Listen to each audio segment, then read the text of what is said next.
Hello and welcome back to my channel. My name is Ali and here I just talk to myself about books and then someone, maybe you, may or may not watch this at a later date. I am still in Canada, as you can see, and I thought it would be quite fun to do a little reading vlog because I have been left to my own devices for a couple of days and I just thought it'd be quite fun. I've never really done one before, so let's see how it goes.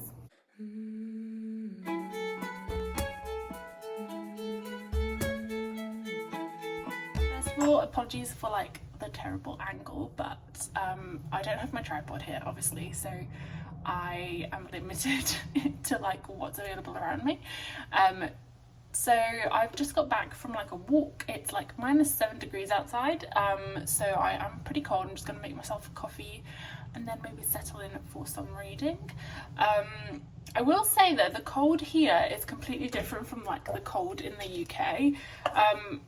When it's cold in the UK, it like seeps into your bones and your soul, and you can never imagine being warm ever again, just to be dramatic.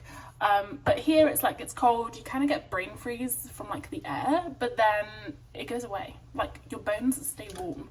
And I think that's because it's like more dry here, which has its own downsides. Like my lips are so chapped, but again, it's definitely better.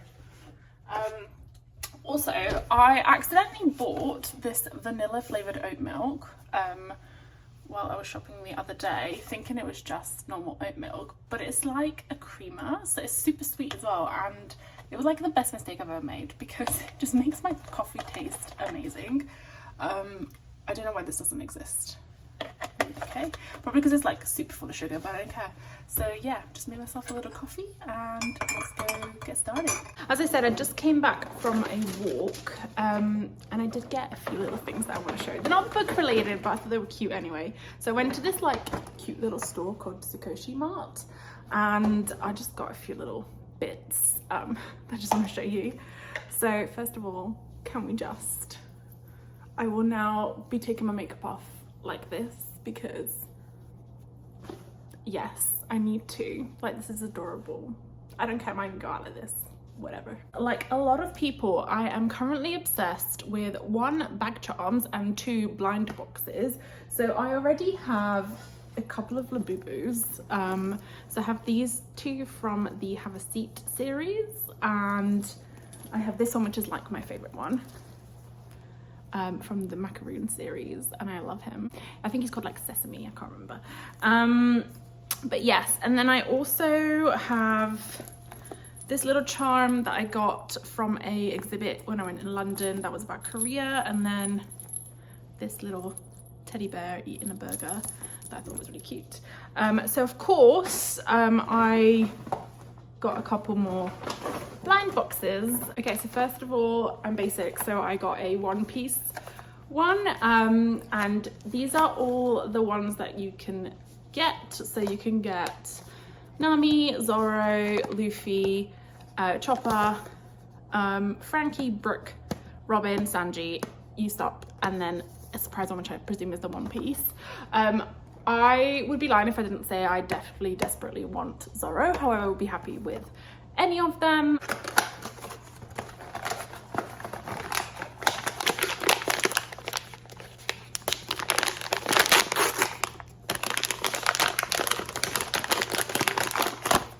Ooh, so I've got cute little Nami, and I think it might even be like a nightlight. Yeah, I think it's like a little nightlight, so that is adorable. And then I got another blind box, which is Mr. Pa, which is a little bag charm, and it's a little panda, and these are the options that you can get. Again, I'm not really too fussed about which one I get, although I do quite like the peach one, it's quite cute, or the dumpling, because I love dumplings. So yeah, let's open. I love doing this. It's so satisfying, honestly.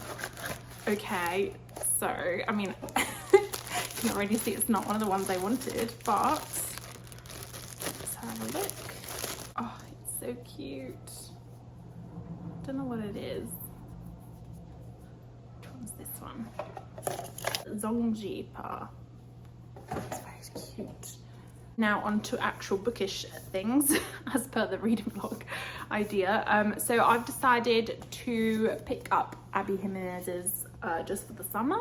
I am feeling like I need something cute and romantic and warm because it's so cold, but also I've just read like a psychological horror which was quite like graphic and a bit gross, and I feel like I want something to break it up a little bit, because I think the book I'm going to try and read after this is the Warhammer one that my partner keeps like bugging me to read. So I definitely need like just a light-hearted kind of rom-com, I hope is what this is. So yeah, I'll drink my coffee, read this, and then we might head off to the gym with our book.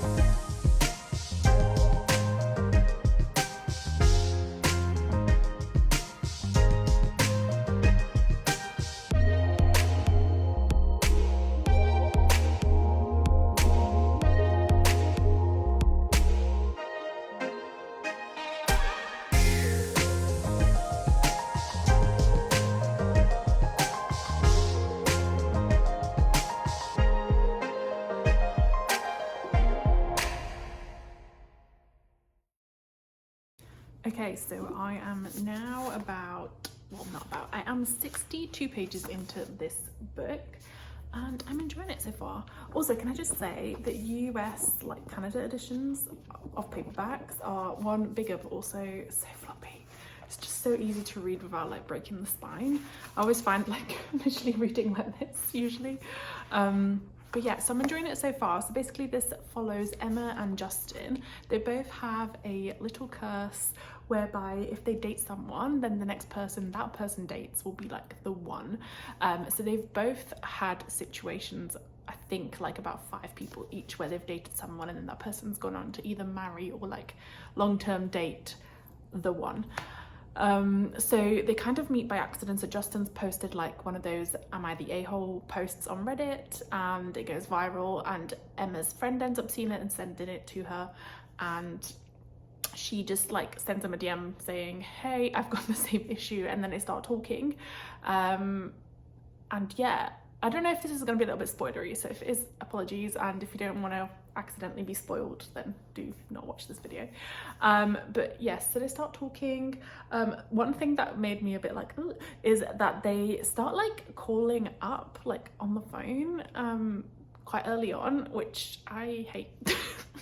I hate telephone calls unless I know someone for at least like 5 years. Don't mind voice notes, good times, but I have to like really know someone before I will have like a phone conversation with them. That was a bit like, but yeah, it's quite fun so far. It's funny, it's cute, it's very like rom-com vibes, and yeah, I'm liking the writing. As I said, it's the first time I've read anything by this author, so I didn't really know what to expect. And also sometimes I find that like really hyped romance books just don't do it for me. Like BK Borison's one of the ones that I absolutely adore in terms of like romance authors, and Ali Hazelwood as well has been pretty good, but a lot of the other ones like Tessa Bailey, I did not enjoy that at all. I thought Emily Henry, I've only read one book, but I thought it was okay, but I don't know, so I didn't really know what to expect. I do think I need to read more Emily Henry though. But yeah, so far so good. And as you can see, I've got my hair up because it's time to go to the gym, and I'm going to be taking this with me. I'm just going to do a little bit of like either treadmill or bike, just to warm up, because I will be doing legs later this afternoon. I forgot to say, like, the main plot point in the book is that they've decided to date, because in their heads, if they date, their curses will kind of cancel each other out, and then they will both find their true loves afterwards. So yeah, I've just got to the bit where they are now in the same place, because Emma is a travel nurse, so she kind of travels all around the country, and she was meant to be going to Hawaii but has decided to now take a job in Minnesota, which is where Justin will be. And yeah, we'll see what happens.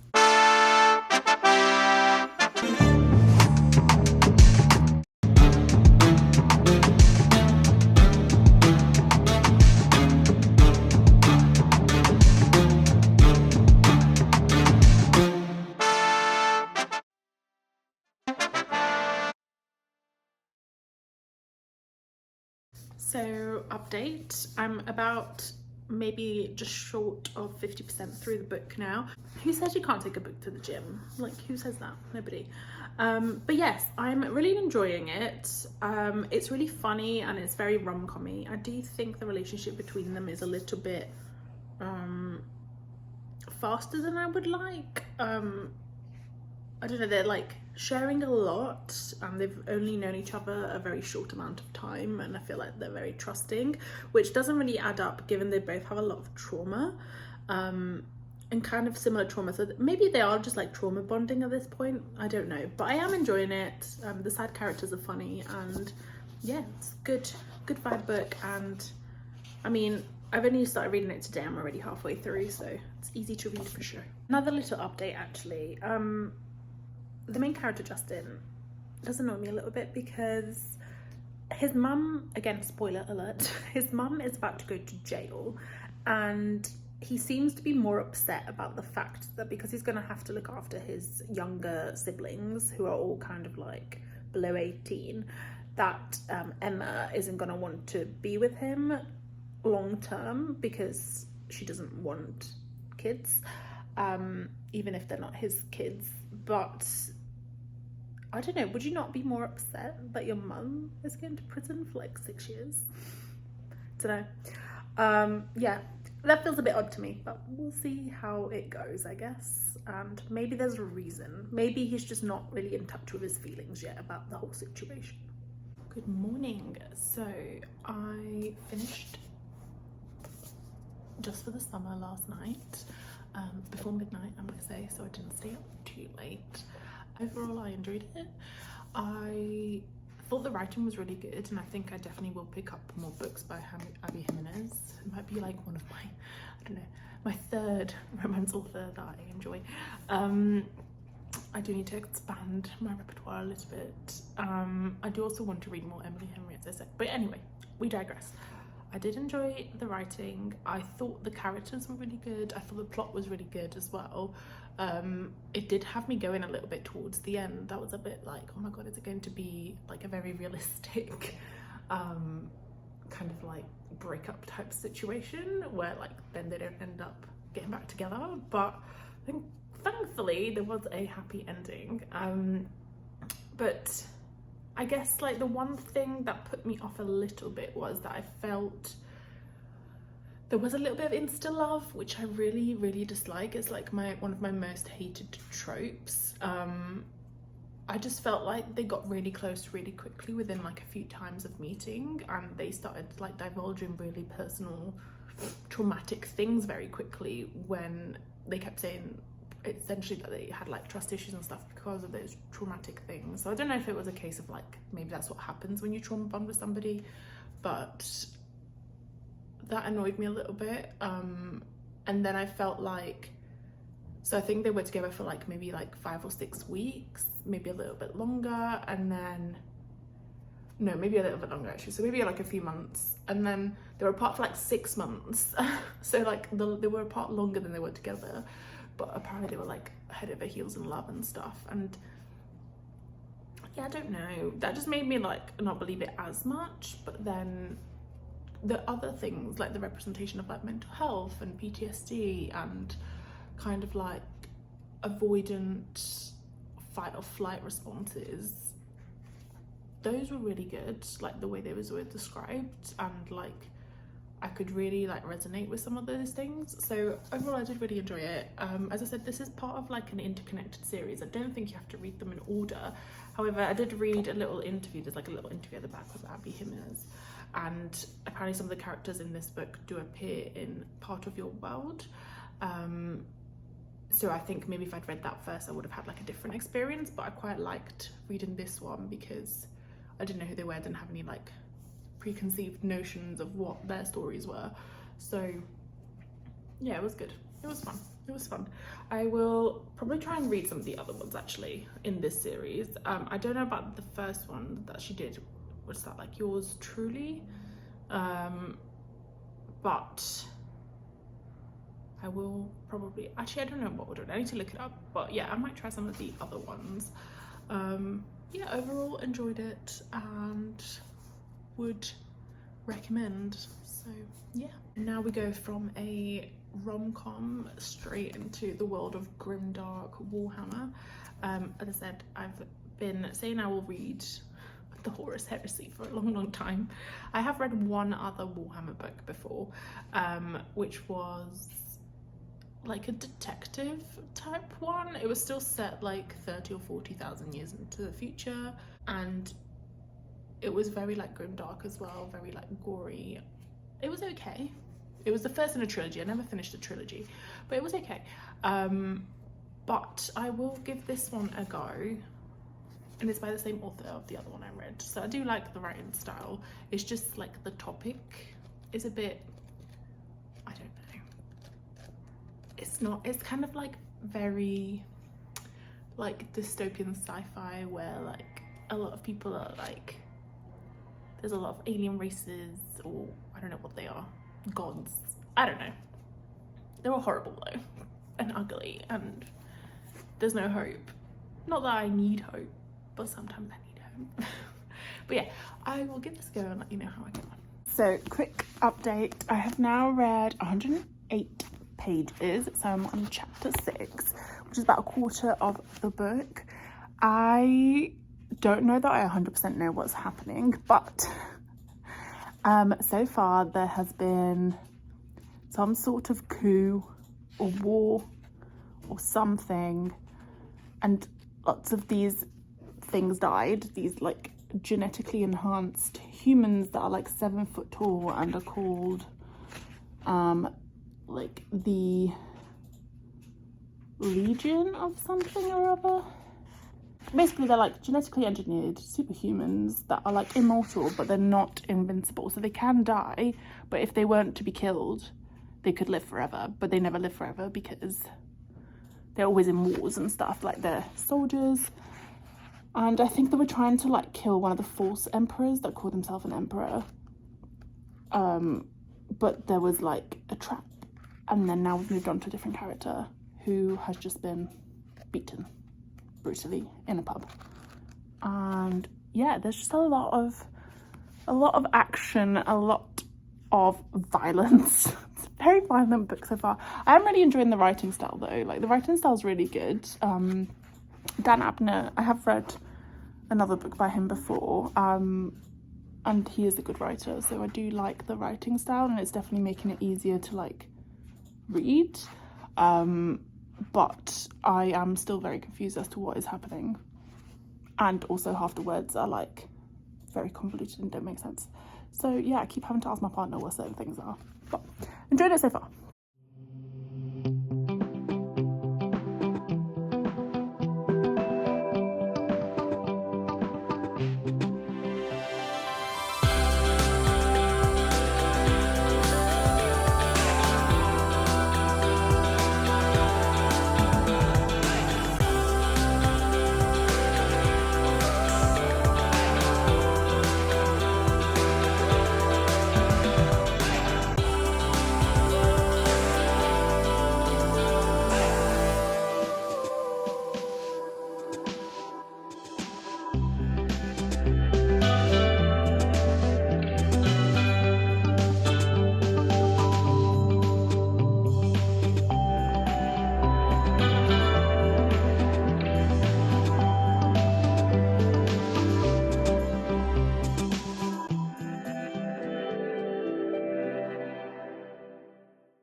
Is now the day after my last video or update, and I have finished Horus Rising by Dan Abnett, which is book 1 in the Horus Heresy series. Never thought I'd say this, but I actually really enjoyed it. I already knew I was gonna like Dan Abnett's writing, and I did, but I actually quite enjoyed the story as well. It wasn't kind of as sci-fi as I was expecting. It was more kind of like space-based fantasy. So there's like magic, there's demons, it's very violent, but I don't know, at the same time, like, it was really interesting. The world building was really good. It is grimdark, which I haven't read that many grimdark fantasy books, but I enjoyed it. And yeah, this is essentially the beginning of a trilogy that follows these things called the Primarchs, which are kind of like the, not sons, but sons of the Emperor, who is leading kind of like the new age of mankind. So they're all humans, but they're all somewhat different in that they're like been some sort of genetic engineering going on to make them like very large. So some of them are like 7 foot tall, they're very big, they're like really strong and stuff. And essentially they've like been spread across the galaxy, like mankind has, and this is like 30,000 years into the future, and they're now like these Primarchs who head up like the Space Marines are going around like the different places where the other human races have ended up, and they've all kind of been in isolation, so they've all developed differently, and they're trying to essentially instill in them like it's kind of like a religion, I guess, but like it's to say like this is the true emperor, you must follow the emperor, etc., and if they don't, then they end them. So it's a bit like a crusade, I guess, type situation, and you follow Loken, who is like the head of one of these like military teams, and you go around like different worlds to try and get them to like follow the emperor. And then towards the end of the book, so actually this is about Horus, who's like one of the Primarch sons, and he is like the boss of Loken, but you predominantly follow Loken, but towards the end you do start following Horus as well. And essentially he's like the war master of like this faction. I think they're called like the wolves, moon wolves, something wolves, I can't remember. But yeah, and they end up in this place where they discover that there's this thing going on where like people can be turned into demons, and one of their like friends or whether warmates was turned into a demon and ended up like killing loads of the other ones, and they discover it's because of this thing called chaos, which is like a dark magic that kind of sits within the realm of well, I guess like a parallel realm called the warp, or they call it the warp, but other people call it chaos, and it kind of ends on them like discovering about this chaos thing. And now I have theories about who the emperor really is or what kind of happened, but I want to know, so I think I might actually continue this series and read books 2 and 3 and go from there, because it is good. Like, if I just take out the fact that it's Warhammer, not that I need to, but I don't know, I feel like I had some kind of preconceived stereotypical ideas about what Warhammer books might be like, but actually it's just a really good, fun, I say fun, good, dark, violent, yeah, like space fantasy. And also you end up kind of liking the characters, so none of them are particularly good, like no one here is good, like what they're doing is not a good thing, but you do end up kind of liking some of the characters, and it's quite funny as well. And I don't know if it's just Dana Abner, so I'm intrigued to see what the other two are like. They're both written by 2 different authors, so book 2 is written by someone else and book 3 is written by somebody else, but they have collaborated, all 3 of them, these authors have collaborated on books a lot, so I'm hoping that their writing styles are relatively similar, that it doesn't like feel too disjointed. But yeah, so I have actually quite enjoyed this and look forward to continuing the series. Don't tell my partner I said that. So next book I've decided to pick up is Empire of the Damned by Jay Kristoff. I do actually own this book physically. I do have a physical copy at home, but I didn't bring it with me to Canada because I didn't want to. I knew I'd be buying books here, which I did, so I didn't want to bring loads with me, so I only brought 2 with me, one of which I'm leaving here for my partner to read, and then the other one I'm bringing back to read on the plane as well. So I did load some onto my Kindle, and I will be reading this one on the Kindle, and hopefully we'll read it by the time I land on Sunday, so I can quickly put it next to its mate, Empire of the Vampire, on the shelves when I get home. But yes, and the third one has just been announced and is due to be released later this year, so I'm very excited because I really enjoy this series. So today's my last day in Canada. I'm just milling around until it's time to get a cab to the airport. But I have been doing a little bit of reading this morning, not as much as I maybe was planning to, because I did say, oh yeah, I'll try and finish the book like by the time I land in the UK. I don't think that's going to happen. I'm about 16% into Empire of the Damned and loving it, as I thought I would. So I think I've talked about Empire of the Vampire before extensively, but essentially it's set in a world where vampires are now like have taken over because there was some sort of kind of borderline apocalyptic event that changed the way that like daylight and the sun shines. So it means that like vampires can be out all the time to take over, kill a lot of humans, etc. And then we follow Gabrielle de Leon, who is now the last of the Silver Saints, which is like an order which has tried to kind of take Earth back for the humans. He himself is half a vampire, and the first kind of story we follow him as he meets this young girl who is traveling as a boy, and finds out that actually she's really important, and so tries to protect her. But we also find out a lot about his backstory.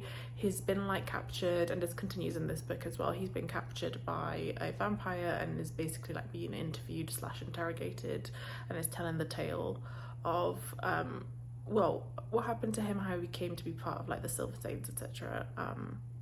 But yeah, that kind of continues in this one, and really enjoying it still. Really good, really like engaging. It is a long book. I think it's like over 600 pages, but it's really good. I will say that like the first book broke my heart many times, and this one has already done so in the first 16%. So yeah, we've already encountered the first element of heartbreak. Yeah, and I know there's more to come. I know there is, but oh, come on, J. Kristoff, what are you doing to us? Hello, so I am back in the UK now. I didn't do a video or update yesterday because I was incredibly jet lagged. I didn't sleep at all on the plane, and I decided to have a 2-hour, which turned into 5-hour nap, and then went to bed relatively early and just woke up at like 1 a.m. just wide awake. So yeah, I'm enjoying my life right now. Luckily I was off work today because I had to go pick up my dog from boarding, so he is back with me now. And yeah, quick update. So I am now about, I want to say about 40% into the book, so I'm on page 253. So yeah, just shy of like 40% into Empire of the Damned. I am loving it. I really love the relationship between Gabriel and Dior, and also I just love like all the other characters as well. Like Gabriel's sister is just top notch. But yes, I feel like at this moment in time this book has given me a little bit of hope, and then immediately tore half of it away with what's happened, but also kind of a little bit of hope. But I don't trust you. I don't trust you, J. Kristoff, and I know you're gonna ruin me somehow. So I'm a bit cautious to get too happy. But yeah, so still loving it. I'm hoping to finish this. I won't be doing any more of this vlog after I've finished this book because it's the last one that I started whilst in Canada. But I might end up doing another vlog in the future because it's been quite fun. Hello, final check-in, I guess, of this reading vlog, which was pretty rubbish this week, to be honest. The jet lag was awful, and also I was very busy at work, so I barely read this week, but I managed to catch up this weekend, and I have finally finished Empire of the Damned, and oh my god, I don't even know what to say. I don't even know what to say, because I don't know. I don't know. So I will say I loved it, obviously. I loved it as much as Empire of the Vampire. I loved that in this one it was like kind of dual POV, because we heard the story retold from the point of view of Gabriel and then also from his sister Celine, and both telling the story to the vampire, the French vampire that's like kind of captured them. And yeah, there's just a whole lot of what the hell going on. I have been heartbroken. I was crying. I don't know why I ever bother like falling in love with any of these characters. But oh my god, that ending, and if you have read this book, I won't say what it is because it is a massive spoiler, but I am just, you can't end a book like that. Why would you do that? Especially when the next one's not even out till November. Are you trying to hurt me? Because you have succeeded, J. Kristoff. You have succeeded. Yeah, I don't know what else to say. Amazing book. I can't wait for Empire of the Dawn. And yeah, kind of wishing I'd got those like special editions from Illumicrate now because I love these. It might end up being one of my favorite series.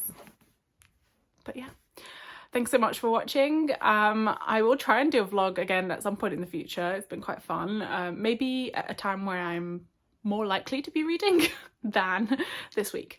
But yes, thanks for watching. If you enjoyed the video, pop a like, and if you want to see more, please do subscribe. See you soon.